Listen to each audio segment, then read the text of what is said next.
What is up? Welcome back to the SuperCoach Experience podcast. I'm your host, Brandon Savage, the coach of the Xavier Turbos. Round 20 is done and dusted in the books. We weren't there for the Sunday wrap yesterday, and a lot of people messaged me just asking, is it because you don't own Dylan Edwards? Is that why you're not showing front?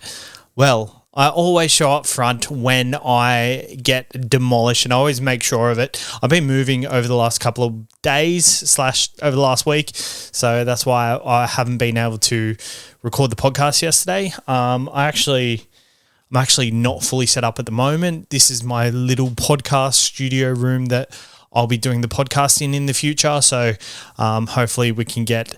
The thing is, this move now, it's going to create more opportunities for more episodes to come out later in the week. So hopefully I can pump out some more content for you guys. But we're going to wrap up the week. Dylan Edwards, obviously the massive one, 173 points. I feel like we didn't talk about him enough on the Tuesday podcast, considering how he performed, because it was such a expected but unexpected performance. Like, I think a lot of us thought, oh yeah, he's going to get his 100 points. But can he go that one step further? Can he get that big 150 score that's really, really potent as a captain? And he did. No Nathan Cleary. And I think for myself, like, my initial thoughts are not to react to it and not to think that, oh, it's season over. I think it's two steps back after I've been making a lot of ground forward. But at the same time, I'm looking towards his draw over the next few weeks. He's got the Tigers, then he's got the Titans. I'm actually, I think he's a good thing, but with Cleary back, I just don't know. We saw him on that run last year where he just demolished teams by himself, kicking goals, and he was absolutely key in their success. But that was with Cleary not in the side. What I think going forward is Cleary comes back into the side, more hands on ball. I think he's still going to be probably one of the better fullbacks for SuperCoach for the run home, but that's mainly because I don't think there's a hot field at the moment. I think there's a lot of tactics to look forward to. We have locked out. I actually haven't looked at the top traded in. I assume it's Dylan Edwards / Nathan Cleary. I think a lot of people with Jerome Hughes and Nico Hines, the question is going to be, which one do I sacrifice to get in Nathan Cleary? I think maybe just because 3 fullbacks aren't popping off at the moment, that's the direction you go. And I feel like having 3 halfbacks is probably a better strategy moving forward than getting Dylan Edwards in as a fullback. So we go to the top traded in list. Payne Haas is number 1, not surprising. I think everybody had him earmarked for this week, but it's the second trade. Nathan Cleary, not far behind Payne Haas, and then Dylan Edwards. So everyone's split between that. And I think if you're pulling the trigger on all 3, Payne Haas, Dylan Edwards, Nathan Cleary, then you're in a really good position. You've got enough trades to do so. You're in a really good position. But for myself, 4 trades left. What do I do? I've got Tom Trbojevic, James Tedesco, and Scott Drinkwater in my fullback slot. A lot of people are selling James Tedesco. He's actually number 7 on the traded out. Nearly 1,000 people have traded him out, which is crazy. He does have a tough run. He's got a few matchups that are pretty tricky. He's got Melbourne next week, which I don't expect huge points from. Manly and then the Dolphins. His last matchup against the Dolphins, 130 points. Manly, Dolphins, Bulldogs, and then he has Parramatta, Melbourne, Souths. I think that run home, he's got too many matchups where he has too many 150 scores. So I think Tedesco is not the answer. Scott Drinkwater has a very good draw as well. He's not the answer. That third fullback slot, it's either Dylan Edwards or Nathan Cleary for me. For my side, I've got Daly Cherry Evans in my side. So moving forward, it's going to be kind of a strategy I got to work it out through the week. On one point, I've got 4 trades using 1 to get Haas in. So I have 2 trades if I go Cherry Evans to Cleary. But in my situation, should I be holding the warm bodies? I think that could be a play that would be more exciting for later on. Because the more trades you have later on is going to help you.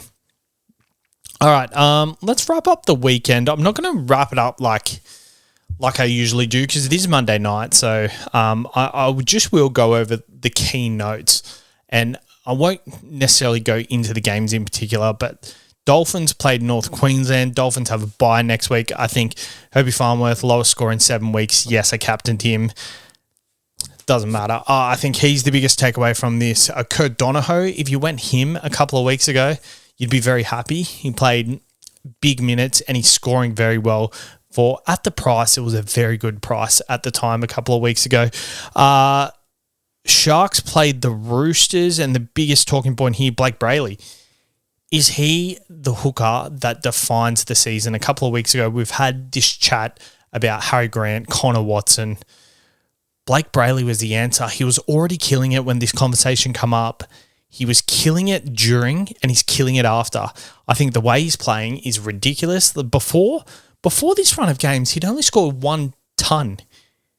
1 ton in his SuperCoach career. The last 5 weeks, 102, 97, 48, 117, 108. He's quadrupled the amount of tons he scored in the last 5 weeks. It's ridiculous. And I don't see it slowing down. He's got South Sydney Rabbitohs this week. Then he has the Cowboys. Then he has the Dragons, the Titans, and then he has a bye. So it's very tricky. Hopefully you can cover that round 25 bye, which is a crucial semi-final week for your head-to-heads. But then he has Newcastle and the Bulldogs. The draw does toughen up, but the way he's playing, I think he's scoring well enough, and I don't see it slowing down. I think he is the number 1 hooker option in SuperCoach at the moment. How many people have traded him in? Well, it says 0 here, but he's 10% owned. Like, he's still a pod. I think if you jumped on, well done. He's been such a really good buy for you. Tedesco 37, as I said before, I think he's got enough games for him to score above 120, 130. And I think that's the way we're going to go. Nicho Hynes, 77. I think he's one beneficiary of Blake Brayley absolutely killing it. So I think if you've got Nicho Hynes in your side, for me, it's Jerome Hughes or one of your fullbacks. There's no way I would sell Nicho Hynes, especially playing the Rabbitohs this week. Like, I'd even pass on Nathan Cleary this week if that's the way you want to go. Obviously, Dylan Edwards, 173. Casey McLean, 109. Supercoach-wise, not much else. Garner and Sorensen look really, really good. The Raiders took on the Eels. A lot of tons in this game, but Supercoach relevance, Zach Hosking, if you played him, 100 points. Hopgood, 66. Charlie Geimer, 387k, negative 23 break even, scored 68. He's a playable option now, and I think he's not a playable option week in, week out. I think he's a playable option if you really need it. If you really need to and you're stuck and you don't want to use a trade or you don't have any trades, I think he's a fine play, and I think he's going to be very handy late in the season. I think I'm going to call upon him around 27 and he's going to do a job for me, and I bring forward that week. Zach Lomax, 95. He's without absolutely setting the world on fire, he's been a really good person to have in your Supercoach side. I haven't pulled the trigger yet. I don't know if I can. But I think for my side, I've got enough playing centre wings. I can't do sideways trades at the moment. I think, it's a very tricky time to be looking sideways. The Bulldogs took on St. George, and Lockie Galvin, 86, is his Supercoach option. I think he's 444k. He's got a pretty decent draw coming up. He has Manly this weekend, and then he has the Tigers, his old club. Then he has the Warriors, and then he heads into a tough 4 weeks. So the next 2 weeks are probably, the next 2-3 weeks are probably the weeks you want to have him. What I'm not liking from his game at the moment is I'm not seeing what I saw at the Tigers, where he just takes the line on and just offloads every single chance he gets.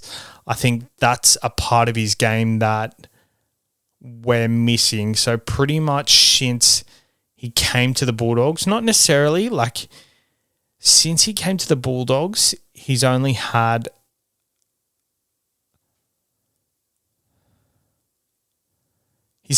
one offload since he's come to the Bulldogs. So he's not taking the line on. Is that one? 2. Yeah, he's had one offload, which is not good. Like before that, earlier in the year, like he had games where he had 6 offloads, 7 offloads, 6 offloads again, 2 offloads. Like he's a big offloader. He's a big person that comes into the line. He's got that stretchy, bloody fantastic forearms. I'm not seeing the offload, and I think that's a worry because I don't know if he can rely on these attacking stats moving forward. So, yeah, I'm happy to own him over the next couple of weeks. I'll play him if I have to. Like, I got rid of a problem in Dylan Brown, but the offload's gone away, and I think that's a worry for me. I think it's good he's in a good side, and he's the guy that's going to pull the trigger on big plays. I like that, but I think at the same time, it's a worry that offload has gone away. Melbourne took on the Manly Sea Eagles and Coates 103, Jerome Hughes 76, Harry Grant 56. I was pretty happy with his performance. I think he's going to be a nice person to have going forward. I'm very excited to own him this week. The big one here, Lehigh 53, pretty much all in base. Tom Trbojevic, 74 points. I like what I see from him at centre. I actually think it's better for him. I think against these tougher matchups, he gets more base stats because he's tackling more. I think he gets the softer matchups. I'm keen to see. We saw against the Rabbitohs the other week, 120. I think that could have been, if he was playing fullback, that could have been a 150 score. But I'm interested to see his next few weeks. And I'm keen to own the stocks of Garrick, Hopewade, Trbojevic in the coming weeks because, they do have the Bulldogs this week. They got the Roosters the following week. But then they have Canberra Manly are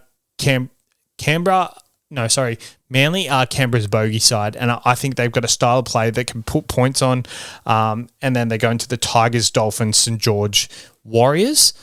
I'm very keen to own these Manly stocks for the run home. I think they got a very good head-to-head draw. The Tigers took on Gold Coast, Terrell May 105, Skelton, interesting pot option at 109. I think the matchup was just a dream matchup in the Titans. Fermor 65, the injury. Yeah, I should have led the show with that. We will circle back to that. Taylor May 90 points. But not much doing for the Tigers. I will finish off with the Newcastle Knights took on the Warriors. Dane Gagai, a nice little pot option. We talked about him last week, 93. He backs up his 100 score with a 93. He's now 629K. He's still at an achievable price, but he's going up very fast. His break even is 15, so and he has Canberra this week. It's a pretty. I just like what I see from fullback. He's always backing up. He's got really good instincts. Draw is mixed. He's got Canberra, Penrith, Cowboys, Broncos, Sharks, Para. He's got a buy in between in round 22, so I probably wouldn't pull the trigger right now, but I think he's a nice thing to have. Halasima top score with 76, Marju 85, Tanner Boyd 47. Not much else SuperCoach-wise to dissect here. We will just have a look quickly at break-evens and traded in. So we looked at the traded in players already. So the early trends traded in: Payne Haas, Nathan Cleary, Dylan Edwards, Hudson Young. Still got a good draw coming up. I don't mind it. He's lost a bit of cash. Can you wait for him to lose a bit more cash? You probably don't need to, I guess. I guess a lot of people are pulling the trigger now because of injuries. Who else have we got here? Zach Lomax, Blake Brayley, Pat Carrigan, interesting one, 570K. I don't mind it at all. Jethro, a lot of people are getting in Jethro. People are getting in Taylor May. Ooh, interesting, playing Penrith this week. A bit of a comeback redemption story. So Pat Carrigan is an interesting one. I think his last outing, he scored 77 in 70 minutes. And he's done that quite a bit this year. I don't mind it. If you really want a 70 from someone, Pat Carrigan at a discounted rate, it's not a bad option. There's not much upside there. I think I prefer Isaiah Yeo at 550. I think he's got more opportunities to score tries and set them up. But yeah, I actually don't mind that. So the injuries, Koloamatangi out for the season. Tino, lower ligament injury, I'm pretty sure. He's unconfirmed on how long he's out for. Dylan Lucas, obviously out for the season. I think them two are definitely out for sure for me. But I think someone like Tino you can hold on to because I don't think there's anyone screaming the door down. Like you've obviously got Hudson Young, but I don't think he's a slam dunk purchase as it is. I think obviously going to Haas is a priority for anyone. So Koloamatangi to Haas, lock it in. But apart from that, I don't think anyone's screaming the door down. If you haven't got an Eli Katoa, if you haven't got like a, I don't know, like a Terrell May or like a, if you feel like you're lacking somewhere and that's the avenue to go, obviously do it. But if you're low on trades and you can still field a good 18, then just hold off, just wait. And the longer you can hold it, the longer you can make attacking plays. Obviously, this is the last week before head-to-head finals, so I think it is a good week to potentially just see where you're at. If you need to make a win, then go hard at the trades. Make sure you make the finals. But if you're locked in, just sit back and relax. I think field a good 18 this week. See how you go. But tomorrow we will dissect the injuries, the best options, replacements, the Cleary versus Nico versus Hughes debate. Edwards, is he a must? Blake Brayley. There's going to be a lot to dissect on tomorrow's episode, so tune in tomorrow. Thank you for tuning in for today's episode. I'm sorry it was a short one. You know, we're dealing with what we can work with. Next week we will be properly set up for this show. But once again, thank you for tuning in, and we'll see you next week or tomorrow.